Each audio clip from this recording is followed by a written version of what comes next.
Hello, everyone, and welcome back to another live stream here on Classic Comics. Now, for this live stream, what I'd like to do is talk about, there's been a lot of attention recently on the financial difficulties of Hollywood studios, Hollywood entertainment studios. Disney's the obvious one with the financial, their stock's been dropping. Warner Brothers, of course, they've been bought out and they're cutting, cutting networks, cutting shows, cutting movies, etc.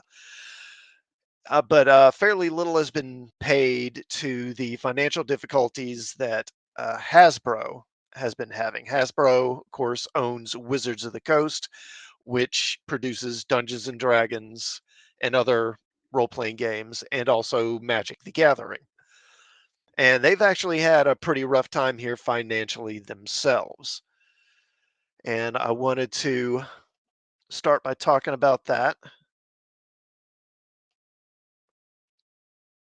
Let me bring this up here.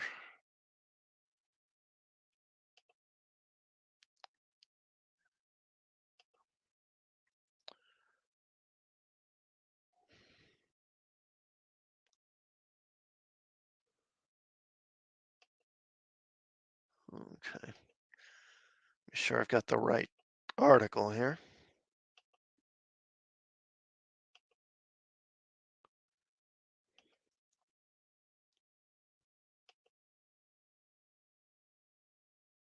Here we go.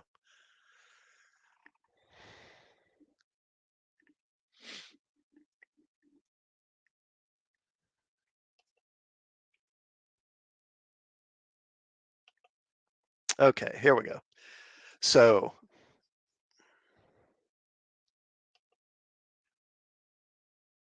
Hasbro stock drops on Bank of America downgrade, slowing growth in Magic the Gathering brand. And now I'll just read from the article here. Yahoo Finance Live examines Hasbro shares amid a stock downgrade from Bank of America analyst. And basically, what it boils down to is sales are down across the board for Magic the Gathering and also for Dungeons and Dragons as well.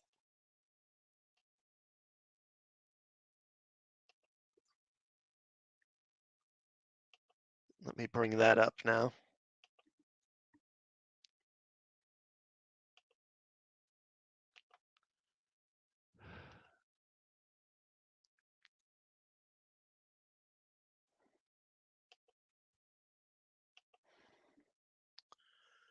There we go. Okay.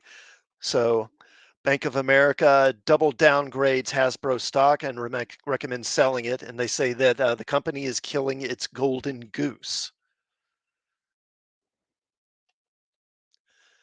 So shares of Hasbro were on track for their worst day since 2020 on Monday, following a double downgrade from Bank of America.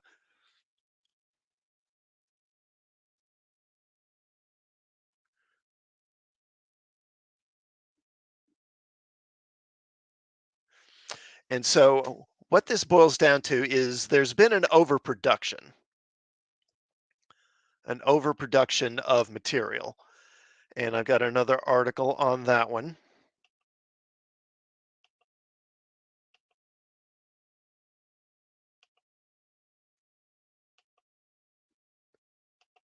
And this is from Market Watch.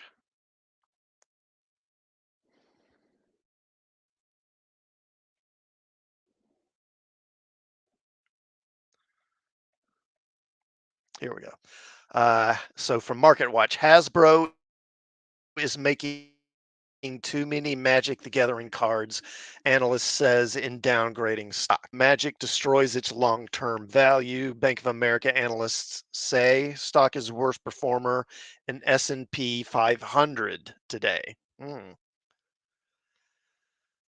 And according to this article, an oversupply of Magic Inc.'s Magic the Gathering cards is hurting the ecosystem for the fantasy trading card game, destroying the long term value of the brand.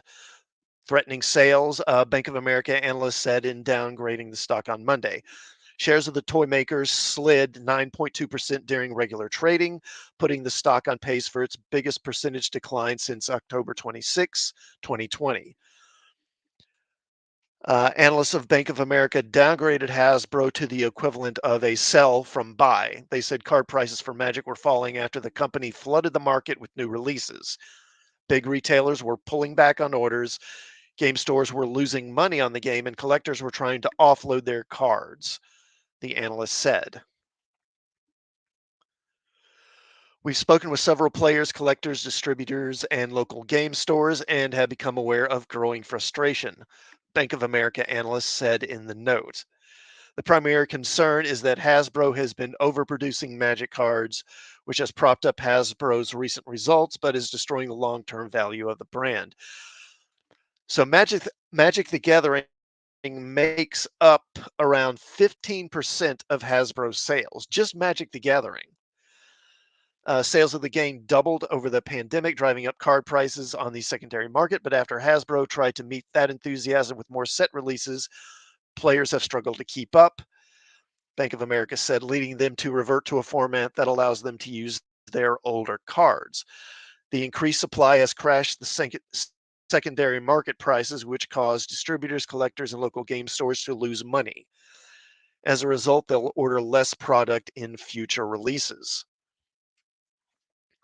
7 of the last 8 major Magic releases have declined in value, and Hasbro continues to reprint its more successful sets, driving prices down further. Our store checks have also found that many national retailers are cutting Magic, and those that continue to carry it are heavy with aged inventory. The analyst said sales growth for the game has been spurred by more frequent set releases. Audience growth, they said, hasn't kept up. Out of 10 analysts tracked by FactSet, 7 have a buy rating on Hasbro, 3 have a hold. Hasbro stock has fallen 44% so far this year. And yeah, that's another thing I wanted to look at was the Hasbro's stock. Let me bring that up right quick.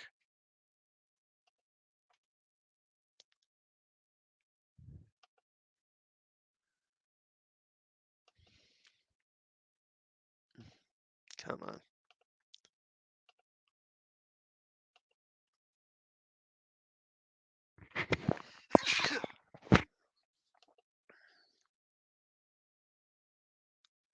Okay, here we go.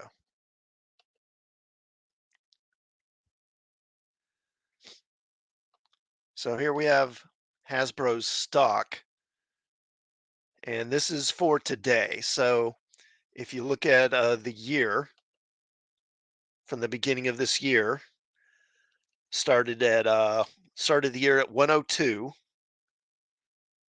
and now down to, well, currently it's at 63s, and it's been a steady path down. And then for the last 12 months, kind of the same thing, pretty similar. So clearly this is there's basically sales are down and largely because of overproduction. And this isn't just for Magic. They're talking about Magic, but this has kind of been for D&D too. They're producing product that isn't selling.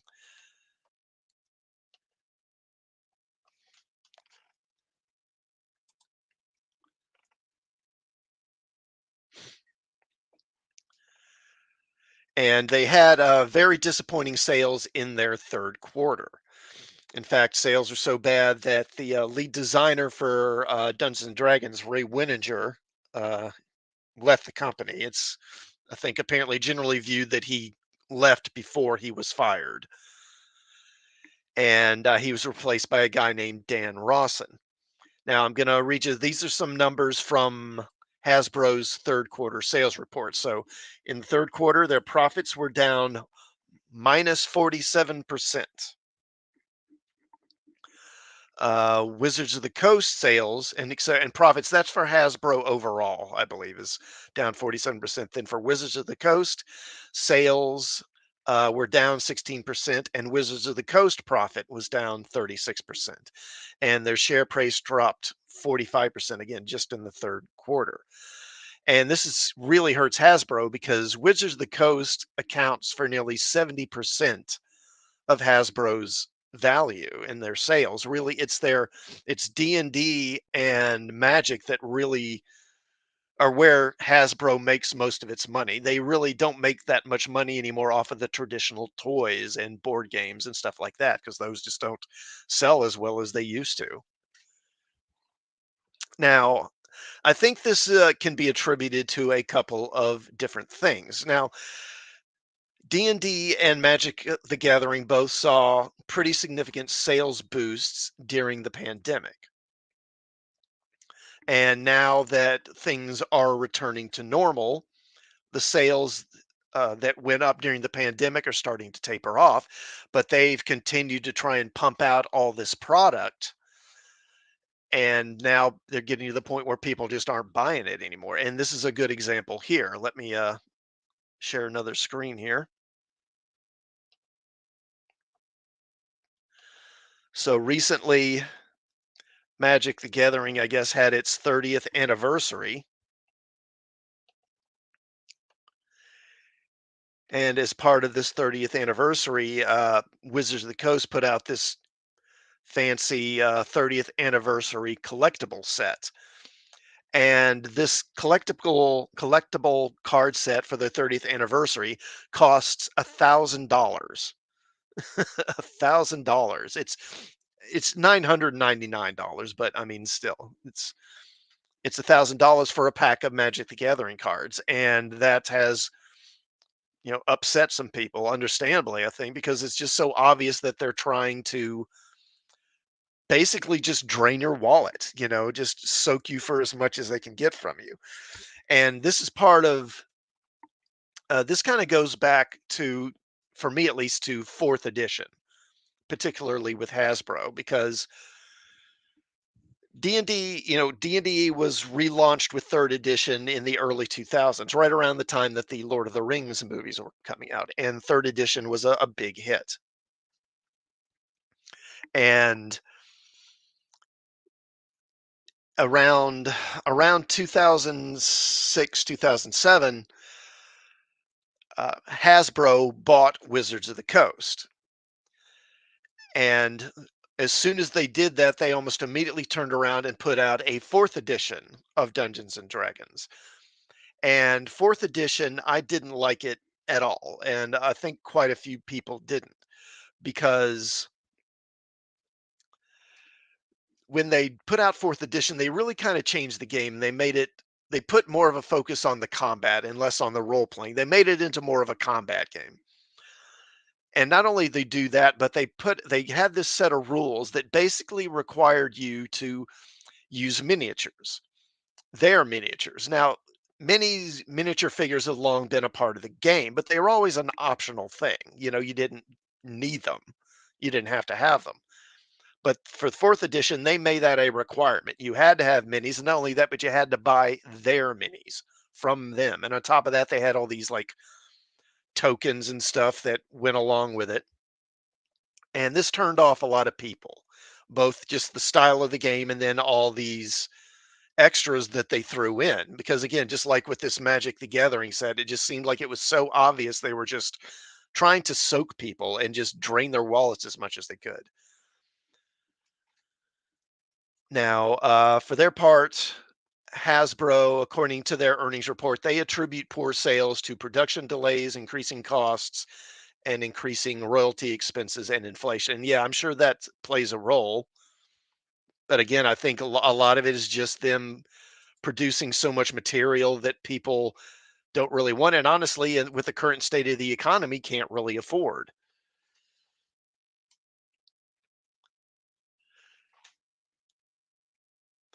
And really, uh, back when fourth edition came out, it was such a flop. I really thought at the time, and again, this is around 4007, that that Wizards of the Coast, or not Wizards of the Coast, but Dungeons and Dragons was really kind of maybe on its last legs because fourth edition was kind of failing, and of course, online gaming and online, those multi-massive online role-playing games like Warcraft and stuff like that were really starting to soar in popularity around that time. And then there was a company called Paizo that put out a game called Pathfinder, and Pathfinder was basically D&D just under a different name.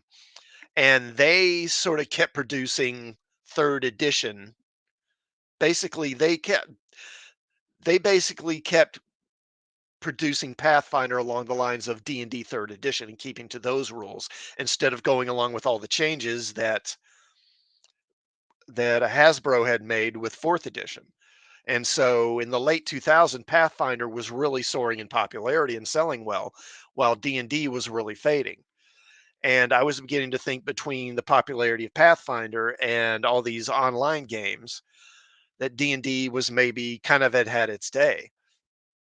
But I didn't count on, well, first of all, I didn't count on the popularity of, because so Hasbro, after the failure of fourth edition, they started working on a new version, which would eventually become fifth edition. And that came out, I don't know, around 5011, I think, something like that. Now, that just happened to be also the same time that the Hobbit films were coming out. And I know those films aren't regarded well in the way that the Lord of the Rings films are, but the fact of the matter is, a lot of people saw those films. A lot of people watched those films.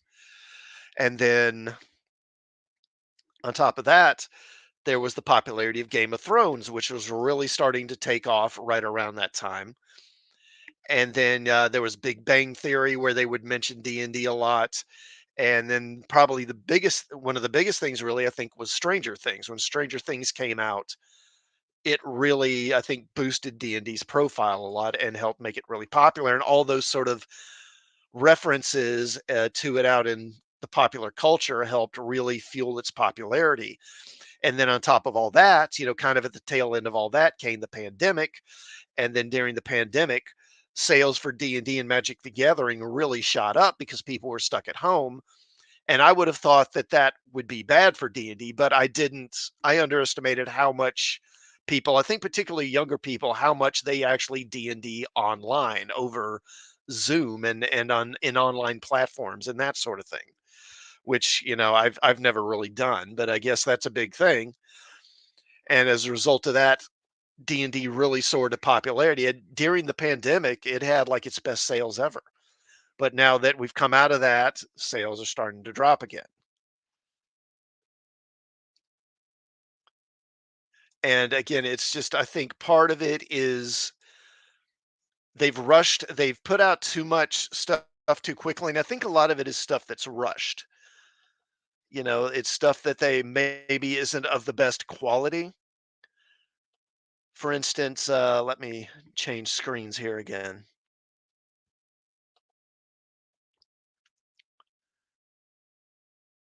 Okay, so yeah, bring that up.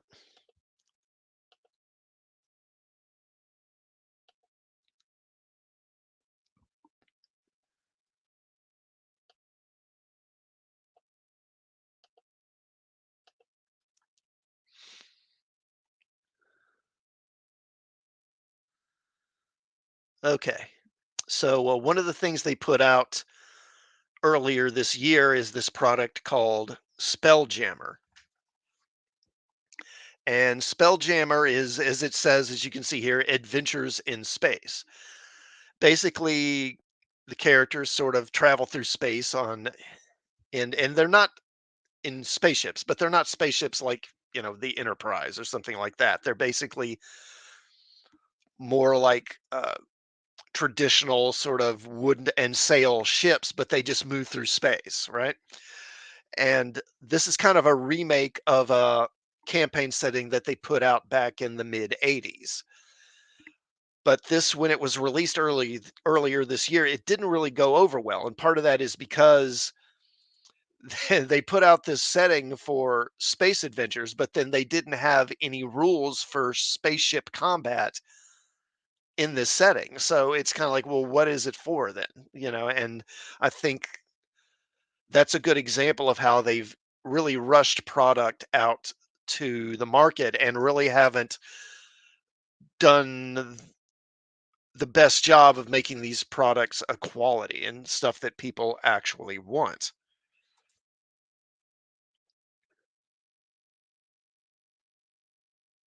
And in a way, this kind of reminds me of what happened with D&D in the 90s.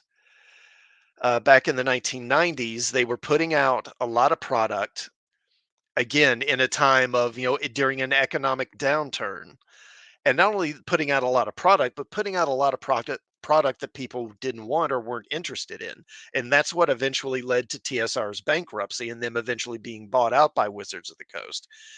And I mean, I don't think that's going to happen here, that Hasbro's going to go bankrupt, but there are some interesting parallels to it.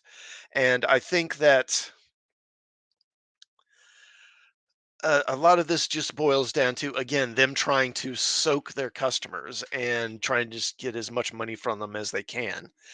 Now, part of this is part of this live stream. I wanted to talk about what's coming in the future for D&D and for, I think, for role playing games in general.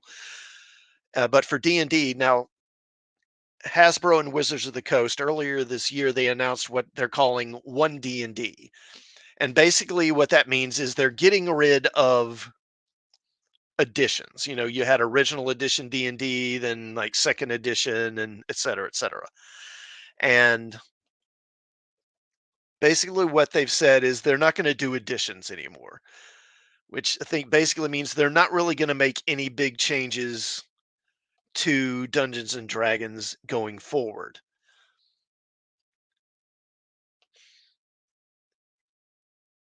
And they're going into an online version of the game.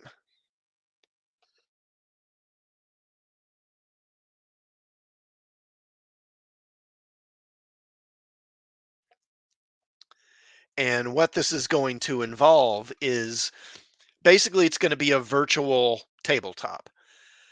You're going to have a virtual tabletop. The dungeon's going to be virtual. It's going to be all online, and even the miniatures, they're going to have part of this. And what this is going to be is this is going to be D&D as a subscription, as a service. Uh, and part of this is because what they're doing is they're emulating what the tech companies are doing, like Microsoft are doing, or Apple for that matter. Because it used to be, of course, you would buy, a copy of Windows or Microsoft Office or whatever from the company, right? And then you'd load that on your computer. But the thing is, when they sell that item to you, what happened? Well, then you could use that over and over and over. They would pay you or you would pay them just the one time, and then you could use that software over and over again. And you could share it with other people, right? So that they'd be denied that money because this other person wouldn't have to buy it from them. They could just use the discs you let them have or borrow for a while. And eventually, what the software companies decided to do was going to software as a service, where basically they don't sell it to you. Basically, they sell you a subscription, and then you have to buy the subscription in order to get access to the software. And again, it's a subscription you have to pay every month after month after month. And you can't, copy it and share it with people the way you used to be able to do. And now that's what Hasbro is going to be doing with Dungeons and Dragons. It's going to be basically D&D as a service. And this isn't surprising when you consider that the current, I believe it's CEO of Hasbro, Chris Cox is his name. He's a former Microsoft employee. And I believe the vice president of Dungeons and Dragons, his name is Dan Ross, and he's a former Microsoft guy. So obviously, this isn't a coincidence. It's not something they just blundered onto. This is something they've clearly decided is going to be the future for them, and they're committing to it.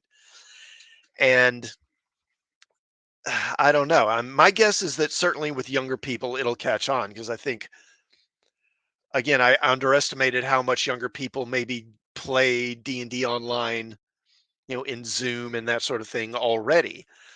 And I think they're going to adapt to this very readily, but I don't think that older players like myself are going to have much interest in this generally.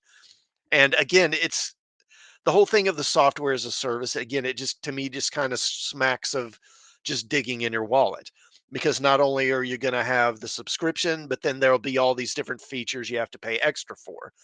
One big thing is going to be customizable minis. Of course, using miniatures for your gaming table is something that is commonly done with RPGs. And in this virtual tabletop they're going to have online, they're going to have virtual minis that you can purchase, and you can design them or customize them the way you want them. And that's just, I mean, that is just microtransaction heaven, right? They're just going to be able to nickel and dime you to death with that.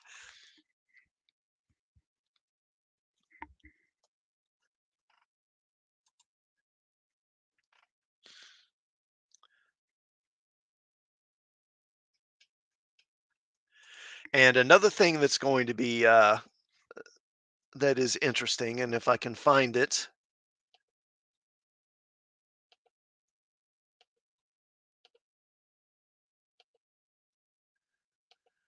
So apparently Hasbro, no, that D&D movie is coming out here in the near future. And I had an article about that. Here we go. Yeah, and let me bring that up. And this is from the Hollywood Reporter.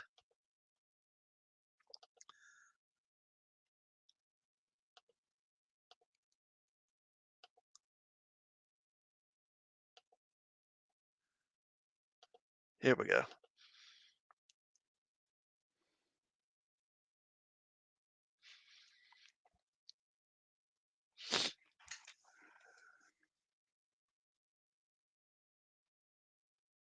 Okay, so Hasbro puts entertainment one film TV unit up for sale. Exploring a formal auction comes as the toy giant says E1 is no longer supporting its branded entertainment strategy. So for a long time now, Wizards of the Coast and Hasbro have been very keen to do more D&D movies, right? But for a long time they had difficulty doing that because basically back when TSR went bankrupt in the 90s, and this is actually right around the time that Marvel went bankrupt too, and they did a similar thing that Marvel did, is they sold off like licensing rights and film rights, and they sold the film rights for D&D to, I don't remember the guy's name, but it was the guy that did the first Dungeons and Dragons film. And of course, that one didn't do very well. It kind of was a flop. Now, then he did a second D&D movie a few years later, and I remember that premiered on the Sci-Fi Channel, and then it went direct to video after that. Now, part of the agreement that he had with TSR and subsequently with Wizards of the Coast when he bought the film rights for D&D was he had to produce a D&D movie every, so many years. I don't know what the time limit was, but every few years he had to produce a D&D movie. So then a few years after that second one, he did this third D&D film, but apparently that thing was such a piece of crap that it didn't even get a release. They couldn't find anyone to distribute it. No one wanted it. And this is around the end of the 2000s. So with the 40th anniversary for D&D coming up at the time, Wizards of the Coast and Hasbro wanted to get the film rights back so they could do a movie to coincide with the 40th anniversary of Dungeons and Dragons. And so they took this guy to court arguing that because, he hadn't produced a movie, he hadn't put a movie out. But this guy and his lawyers, they argued that, well, the agreement didn't stipulate that the movie had to be released. They just had to produce a movie. They didn't have to actually get a movie released and in theaters. And the judge agreed with them. And so they failed. Now, I don't know if obviously they eventually got the rights back at some point. I don't know exactly when, but anyway, and now they've done this D&D movie. The trailers came out earlier this year. Dungeons and Dragons: Honor Among Thieves, it's called. And you would think, okay, well, they've got a movie coming out in theaters next spring, I think. You would think that if they expect it to be successful, they wouldn't be selling off their film their film and TV studio. But apparently that is what they're doing, and I think this is partly them trying to save costs. But again, it makes you wonder if maybe the test screenings for this D&D movie haven't gone well, and they know it's going to flop, and they're just deciding to kind of cut their losses and get out while they still can, as far as having to carry a TV studio and all that. And it's too bad. I mean, the trailer for that D&D movie, it's okay-ish. The problem for me is that it feels very much like a kind of a Marvel film, kind of a cheesy humor. The men are kind of dumb, and the women are more kind of the ones who are take charge and leading the men around. And I've never understood, if you're going to make a D&D movie, why don't you make it based off of the cartoon? People know the cartoon, and I would say it was hugely popular, but it had a following. And I actually, relating to that, I wanted to show a commercial. So down in Brazil, there was a commercial for trying to remember, it's for a car company. Okay, well, that's not what I wanted. That's the movie trailer.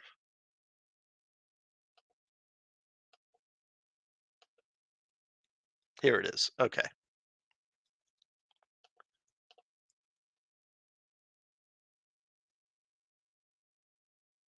Stop. Okay. So let me bring this up here.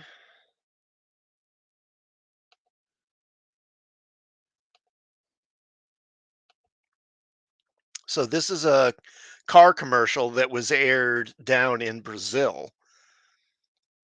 And I guess apparently that D&D cartoon was really popular down in Brazil, and it aired in syndication down there for many years.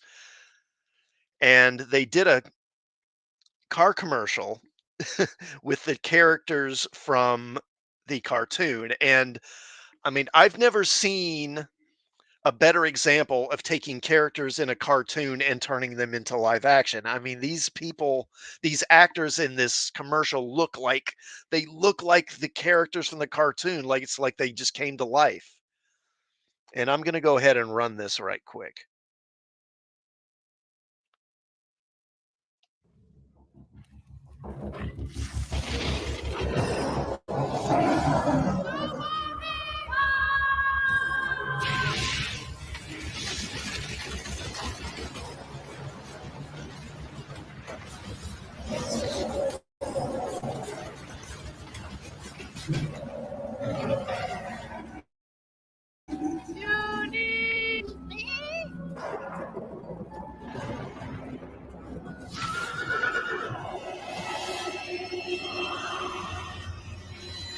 It's the Badger! Run! Go, Eric!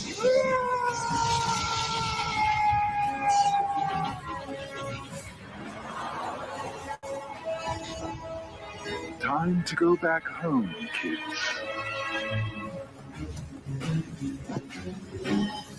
Let's go. You'll never escape! Go, go, go, go.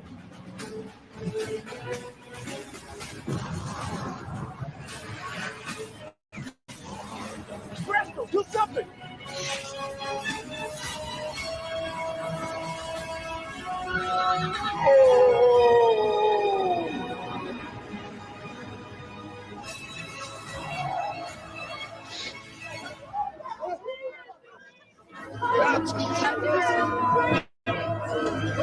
Wait, where's Uni?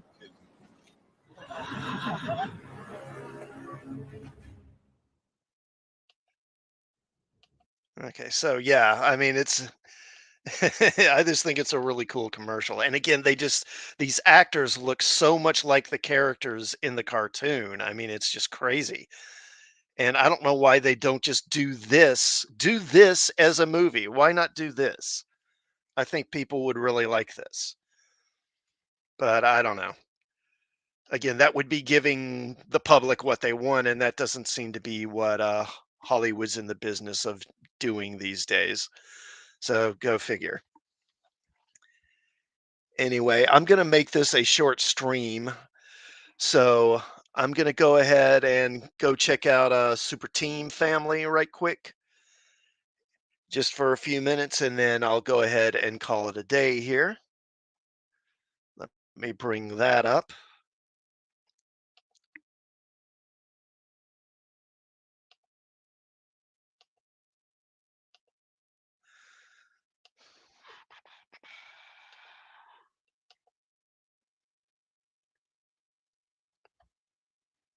All right. And again, this is the Super Team Family blog. The Lost Issues, greatest team ups that never happened but should have, featuring fictional comic book team ups. So the first one we got here is Batman and Hawkeye.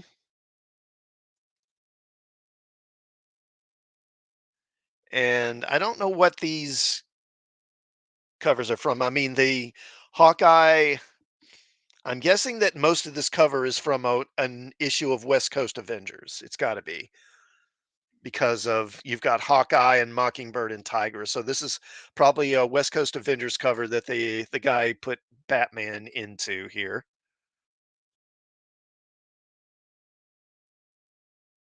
And next, Batman and Hawk Girl. And again, I'm not sure what that cover is from. I don't recognize it right off. Batman, Batman and Hercules. Okay, so this I recognize this. So I mean, I don't recognize the Batman. I don't know what I don't know where this Batman came from. But Hercules and the Squirrel. So this is from a cover of Thor back in the yeah, it was in the early 80s. It was around the time that Walt Simonson was on the book. And this was a fill-in issue. And if I remember right, in this actual issue, basically Hercules and Jarvis, the Avengers butler, are out doing something. And there's this kid who really likes Thor. And these other kids think that he's kind of lame because he likes Thor so much and are bullying him. So he sees Hercules and he goes up, and tell them says, hey, tell these kids about Thor, tell them how great he is. And so of course Hercules, being Hercules, proceeds to tell this pretty wild tale about basically how he beat the crap out of Thor one time. And of course this is just feeding into the bullying the kids are doing, who are sort of mocking the kid again, like, see, Hercules, or see, Thor is lame and all that. Jarvis is able to realize what's going on, so then he kind of whispers to Hercules to, hey, and it explains the situation. And then Hercules realizes he's made a mistake, and then he sort of changes. At the end of the story, Thor comes back and beats him. It's it was just kind of a bit of a cheesy story, but it was kind of fun. Batman and Our Man, and again, I don't recognize that cover.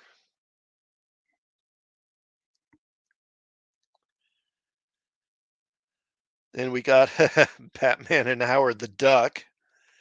And this is from this is from a issue of Brave and the Bold. I don't remember Or maybe it was just Batman. I don't know, but this cover is vaguely familiar to me with Batman falling from that blimp, but I don't remember exactly where it's from. Then Batman and Beta Ray Bill, so that's a weird pairing. And the Batman figure on this cover, that's from, I'm trying to remember what that's from. It's not from Batman Year One. Again, I can't remember exactly what that's from. Batman and Doll Man.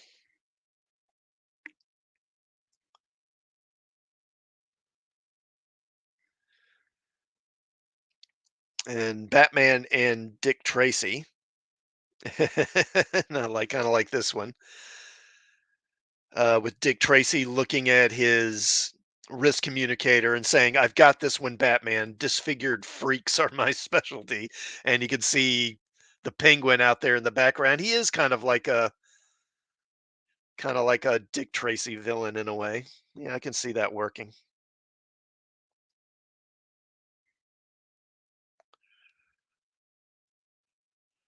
Okay, Brave and the Bold, Batman and Iceman. So again, I do recognize this cover. So what happened?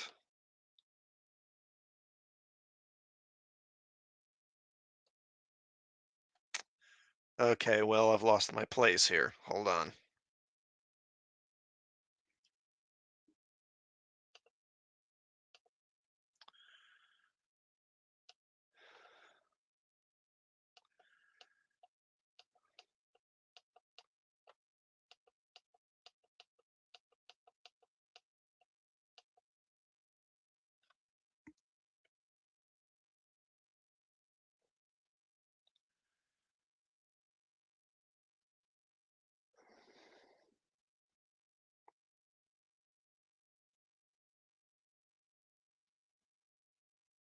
Hmm. Well, hold on. Let me find out. Get back to where I was here.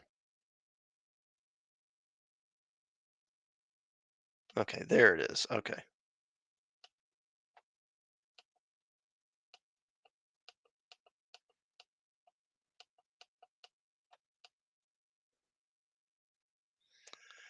Okay, well, that's not it either.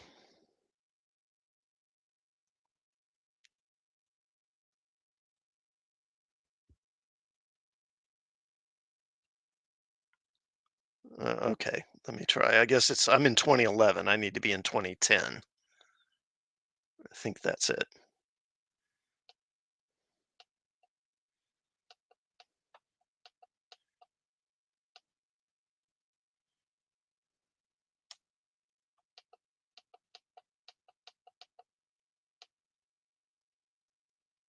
Yeah, here we go. Okay, yeah, so back to Batman and Iceman here. So now the Iceman, I recognize this Iceman image. This is from the first issue of a mini series that Iceman had back in the mid 80s.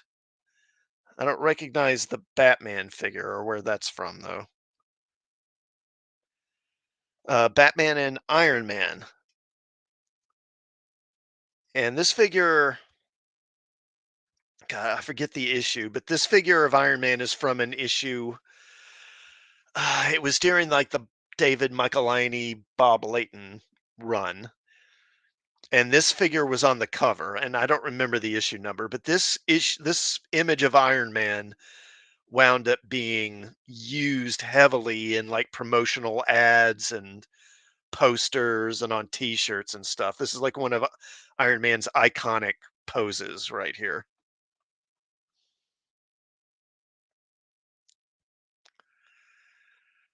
Okay, Batman and J. Jonah Jameson. Okay, okay, I see what's going on. All right, so it's Batman and J. Jonah Jameson. And so Batman is saying Marvel Comics has slandered me for the last time. I demand to see the publisher. And as evidence, he's pointing to this issue of the Thing.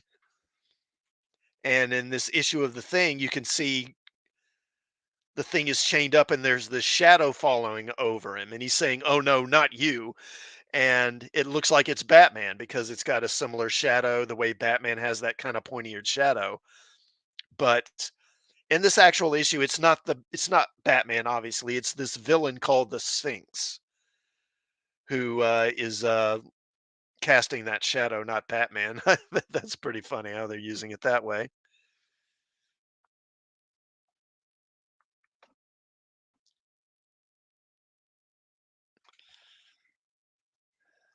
Okay. Batman and James Bond, Agents of Gotham. So this would be an interesting pairing, wouldn't it? Because Batman and Bond have a number of similarities in that they're both hyper competent. Basically they're good at everything. They're good at everything. They have this kind of encyclopedic knowledge. They know, kind of a bit about everything. Seeing them working together would be interesting. Batman and Jimmy Olsen. I don't recognize any of that artwork though. Batman X,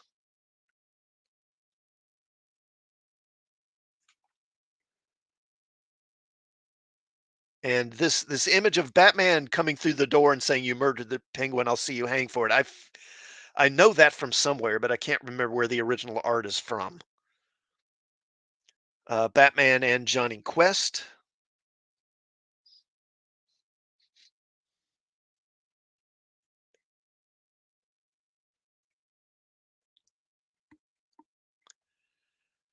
All right, and then Batman and Kazar versus the Catwoman. Okay, so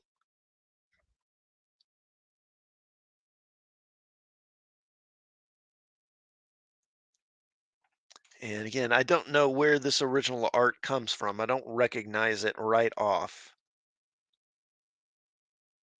I'm guessing that this would be from an issue that had Catwoman or Catman in it, probably. Okay, so I'll go ahead and wrap it up there. I want to thank you for coming by to catch the live stream. And if you can, go ahead and catch it in an after showing afterwards. And I will see you all next time. Thanks for watching.